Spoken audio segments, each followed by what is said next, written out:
ओम नमः शिवाय। श्रावण मास महत्तम अध्याय 10। हरे कृष्णा, राधे राधे। श्रावण मास महत्तम के अध्याय 9 में भगवान शिव ने ब्रह्मा पुत्र सनत कुमार को शुक्रवार को किए जाने वाले जीवंतिका व्रत की कथा सुनाई। अब आज इस अध्याय में श्रावण मास में शनिवार को किए जाने वाले कृत्यों का वर्णन सुनेंगे। श्री हनुमान जी, श्री नरसिंह देव जी तथा शनि व्रत की कथा जानेंगे। शुरू करते हैं। भगवान श्री महादेव ने सनत कुमार से कहा, हे सनत कुमार, अब मैं आपसे शनिवार व्रत की विधि का वर्णन करूंगा, जिसका अनुष्ठान करने से मंदता दूर हो जाती है। श्रावण मास में शनिवार के दिन श्री नरसिंह देव, श्री शनि देव तथा अंजनी पुत्र हनुमान जी, इन तीनों देवताओं का पूजन करना चाहिए। दीवार पर अथवा स्तंभ पर नरसिंह देव की सुंदर प्रतिमा बनाकर हल्दी युक्त चंदन से और नीले, लाल तथा पीले सुंदर पुष्पों से लक्ष्मी सहित जगतपति नरसिंह देव का भली भांति पूजन करके उन्हें खिचड़ी का नैवेद्य तथा कुंजर नामक शाक का भोग अर्पण करना चाहिए। उसी को स्वयं भी खाना चाहिए और ब्राह्मणों को भी खिलाना चाहिए। तिल का तेल तथा खीर स्नान भगवान नरसिंह को प्रिय है। शनिवार के दिन तिल सभी कार्यों के लिए प्रशस्त है।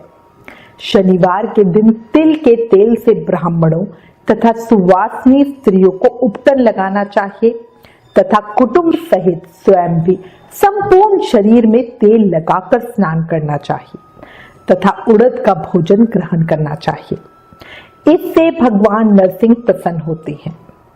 इस प्रकार श्रावण मास में चारों शनिवारों में इस व्रत को करना चाहिए। जो ऐसा करता है उसके घर में स्थिर लक्ष्मी का वास रहता है और धन धान्य की समृद्धि होती है। पुत्रहीन व्यक्ति पुत्र वाला हो जाता है और इस लोक में सुख भोग कर अंत में वैकुंठ प्राप्त करता है। नरसिंह की कृपा से मनुष्य की चारों दिशाओं में व्याप्त रहने वाली उत्तम कीर्ति होती है।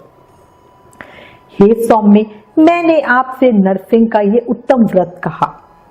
हे सनत कुमार, आप शनि की प्रसन्नता के लिए जो करना चाहिए उसे सुनिए। एक लंगड़े ब्राह्मण और उसके अभाव में किसी भी ब्राह्मण के शरीर में तिल का तेल लगाकर उसे हल्के गर्म पानी से स्नान कराना चाहिए और श्रद्धा पूर्वक पहले श्री नरसिंह जी के व्रत में बतलाया गया भोजन अर्थात खिचड़ी उसे खिलानी चाहिए। उसके बाद तेल, लोहा, काला तिल, काला उड़द, काला कंबल प्रदान करना चाहिए। इसके बाद व्रती यह कहे कि मैंने यह सब श्री शनि देव की प्रसन्नता के लिए किया है। शनि देव मुझ पर प्रसन्न हो। उसके बाद तिल के तेल से शनि का अभिषेक करना चाहिए।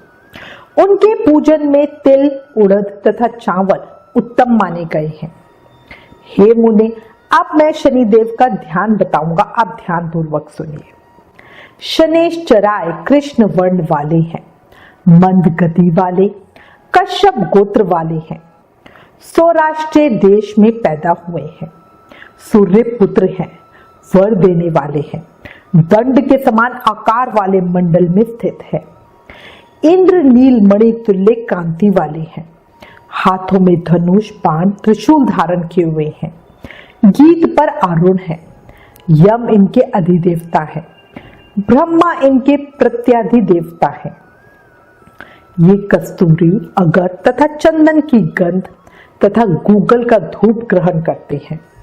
इन्हें खिचड़ी प्रिय है। इस प्रकार ध्यान की विधि कही गई है। इनके पूजन के लिए लौहमयी सुंदर प्रतिमा बनानी चाहिए। हे द्विश्रेष्ठ, इनके निमित्त की गई पूजा में कृष्ण अर्थात काली वस्तु का दान करना चाहिए। ब्राह्मण को काले रंग के 2 वस्त्र देने चाहिए और काले बछड़े सहित काली गौ प्रदान करनी चाहिए। तत्पश्चात प्रतिमा का पूजन करें। इस व्रत की कथा इस प्रकार सुने। प्राचीन काल में जब राजा नील का राज्य नष्ट हो गया तो उसने अपने राज्य को बचाने के लिए शनि देव का व्रत किया। उस पर शनि देव ने हर्षित हो उसे फिर से शासन दिलवा दिया। भगवान शनिदेव की पूजा करके उन्हें इस प्रकार प्रार्थना और स्तुति करें और कहना चाहिए, हे शनिदेव, आराधना से संतुष्ट होकर जिन्होंने नष्ट राज्य वाले राजा नील को उनका महान राज्य पुनः प्रदान कर दिया, वे शनिदेव मुझ पर प्रसन्न हो। नील अंजन के समान वर्ण वाले, मंद गति से चलने वाले और छाया देवी तथा सूर्य से उत्पन्न होने वाले उन शनिश्चराय को मैं नमस्कार करती हूँ। मंडल के कोण में स्थित होकर आपको नमस्कार है। पिंगल नाम वाले आप शनि को नमस्कार है। हे देवेश, मुझ दीन तथा शरणागत पर कृपा कीजिए। इस प्रकार स्तुति के द्वारा प्रार्थना करके बार बार प्रणाम करना चाहिए। 3 वर्णों ब्राह्मण, क्षत्रिय, वैश्य के लिए शनि के पूजन में शन्नो देवी इस वैदिक मंत्र का प्रयोग बताया गया है और शूद्रों के लिए पूजन में नाम मंत्र का प्रयोग बताया गया है।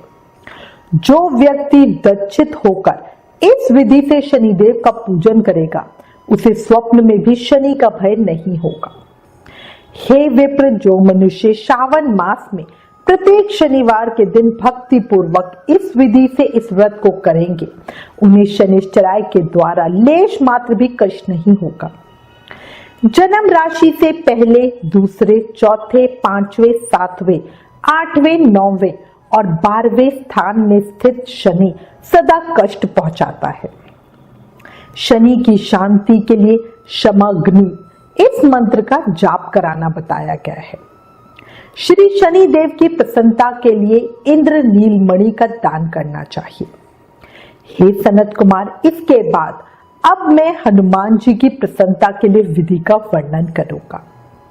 हनुमान जी की प्रसन्नता के लिए श्रावण मास में शनिवार को रुद्र मंत्र के द्वारा तिल के तेल से उनका अभिषेक करना चाहिए। तेल में मिश्रित सिंदूर का लेप उन्हें समर्पित करना चाहिए।